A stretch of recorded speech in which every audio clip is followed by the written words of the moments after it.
This is Pride and Prejudice by Jane Austen. An Echoes from the Dust recording with narration by Christopher West. Chapter 21. The discussion of Mr. Collins's offer was now nearly at an end, and Elizabeth had only to suffer from the uncomfortable feelings necessarily attending it, and occasionally from some peevish allusion of her mother.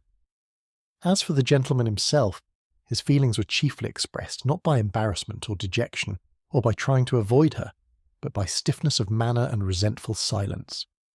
He scarcely ever spoke to her, and the assiduous attentions which he had been so sensible of himself were transferred for the rest of the day to Miss Lucas, whose civility in listening to him was a seasonable relief to them all, and especially to her friend.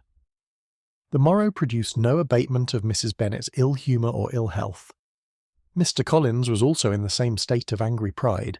Elizabeth had hoped that his resentment might shorten his visit, but his plan did not appear in the least affected by it. He was always to have gone on Saturday, and to Saturday he still meant to stay. After breakfast, the girls walked to Meryton to inquire if Mr. Wickham were returned, and to lament over his absence from the Netherfield ball. He joined them on their entering the town, and attended them to their aunt's, where his regret and vexation and the concern of everybody were well talked over.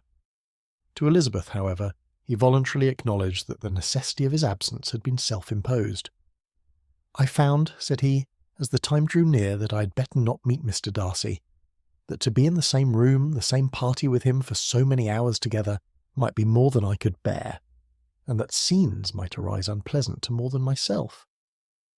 She highly approved his forbearance, and they had leisure for a full discussion of it, and for all the commendations which they civilly bestowed on each other, as Wickham and another officer walked back with them to Longbourn, and during the walk he particularly attended to her.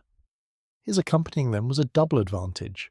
She felt all the compliment it offered to herself, and it was most acceptable as an occasion of introducing him to her father and mother.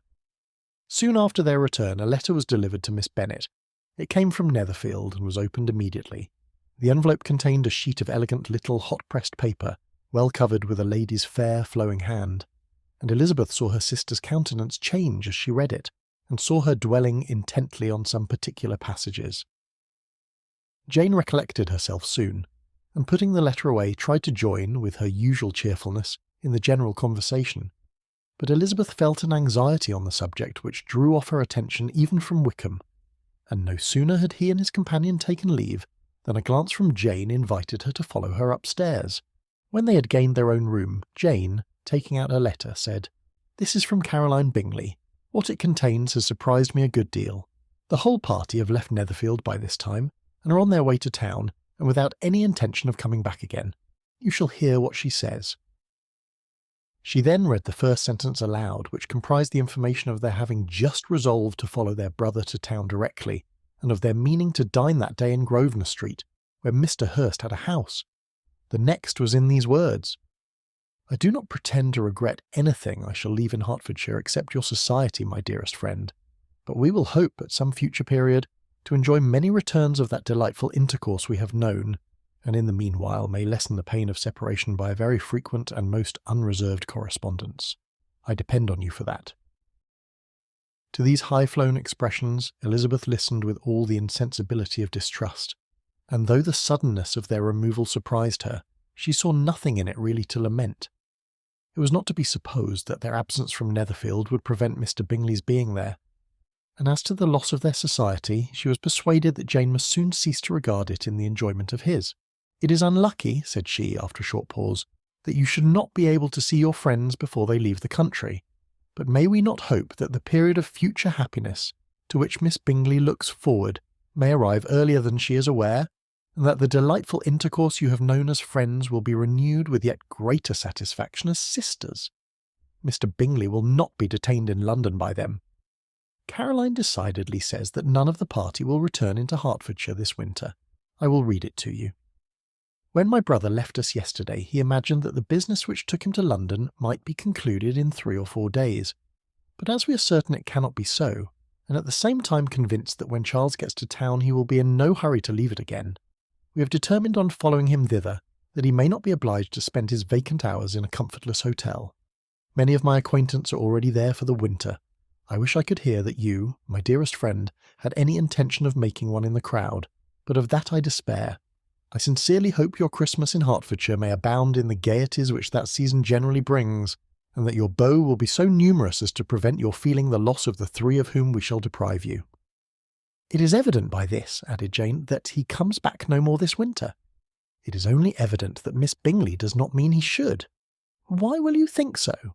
It must be his own doing. He is his own master. But you do not know all. I will read you the passage which particularly hurts me. I will have no reserves from you. Mr. Darcy is impatient to see his sister, and to confess the truth, we are scarcely less eager to meet her again. I really do not think Georgiana Darcy has her equal for beauty, elegance, and accomplishments, and the affection she inspires in Louisa and myself is heightened into something still more interesting from the hope we dare to entertain of her being hereafter our sister. I do not know whether I ever before mentioned to you my feelings on this subject, but I will not leave the country without confiding them, and I trust you will not esteem them unreasonable. My brother admires her greatly already. He will have frequent opportunity now of seeing her on the most intimate footing. Her relations all wish the connection as much as his own, and a sister's partiality is not misleading me, I think, when I call Charles most capable of engaging any woman's heart. With all these circumstances to favour an attachment, and nothing to prevent it, am I wrong, my dearest Jane, in indulging the hope of an event which will secure the happiness of so many? What think you of this sentence, my dear Lizzie? Said Jane as she finished it. Is it not clear enough? Does it not expressly declare that Caroline neither expects nor wishes me to be her sister? That she is perfectly convinced of her brother's indifference, and that if she suspects the nature of my feelings for him, she means, most kindly, to put me on my guard? Can there be any other opinion on the subject? Yes, there can, for mine is totally different. Will you hear it? Most willingly. You shall have it in a few words. Miss Bingley sees that her brother is in love with you and wants him to marry Miss Darcy. She follows him to town in the hope of keeping him there, and tries to persuade you that he does not care about you. Jane shook her head. Indeed, Jane, you ought to believe me. No one who has ever seen you together can doubt his affection. Miss Bingley, I am sure, cannot. She is not such a simpleton. Could she have seen half as much love in Mr. Darcy for herself, she would have ordered her wedding clothes. But the case is this. We're not rich enough or grand enough for them, and she's the more anxious to get Miss Darcy for her brother, from the notion that when there has been one intermarriage, she may have less trouble in achieving a second, in which there is certainly some ingenuity, and I dare say it would succeed if Mr. Borg were out of the way. But my dearest Jane, you cannot seriously imagine that because Miss Bingley tells you her brother greatly admires Miss Darcy, he is in the smallest degree less sensible of your merit than when he took leave of you on Tuesday, or that it will be in her power to persuade him that, instead of being in love with you, he is very much in love with her friend. If we thought alike of Miss Bingley, replied Jane, your representation of all this might make me quite easy, but I know the foundation is unjust. Caroline is incapable of wilfully deceiving anyone, and all that I can hope in this case is that she's deceived herself. That is right. You could not have started a more happy idea, since you will not take comfort in mine. Leave her to be deceived by all means. You have now done your duty by her, and must fret no longer. But my dear sister, can I be happy, even supposing the best, in accepting a man whose sisters and friends are all wishing him to marry elsewhere?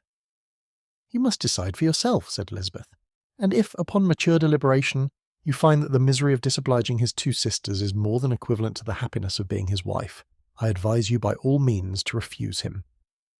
How can you talk so? Said Jane, faintly smiling. You must know that though I should be exceedingly grieved at their disapprobation, I could not hesitate. I did not think you would, and that being the case, I cannot consider your situation with much compassion. If he returns no more this winter, my choice will never be required. 1,000 things may arise in 6 months. The idea of his returning no more Elizabeth treated with the utmost contempt. It appeared to her merely the suggestion of Caroline's interested wishes, and she could not for a moment suppose that those wishes, however openly or artfully spoken, could influence a young man so totally independent of everyone. She represented to her sister, as forcibly as possible, what she felt on the subject, and had soon the pleasure of seeing its happy effect.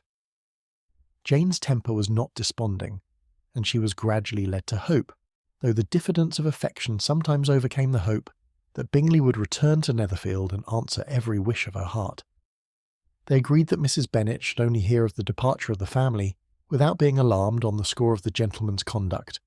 But even this partial communication gave her a great deal of concern, and she bewailed it as exceedingly unlucky that the ladies should happen to go away just as they were all getting so intimate together. After lamenting it, however, at some length, she had the consolation of thinking that Mr. Bingley would be soon down again, and soon dining at Longbourn.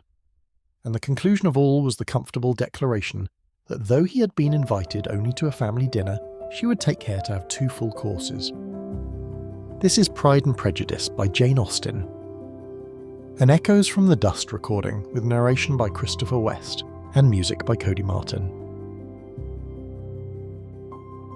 If you're enjoying this audiobook and would like to see more, please consider liking and subscribing, or explore our catalogue celebrating classical literature through unique, book-inspired retail items at echoesfromthedust.com, link in the description. Discover elegant gifts, decor, apparel and stationery, inspired by timeless works like Pride and Prejudice, perfect for book lovers, collectors, and anyone seeking to bring literary classics into modern life. Thank you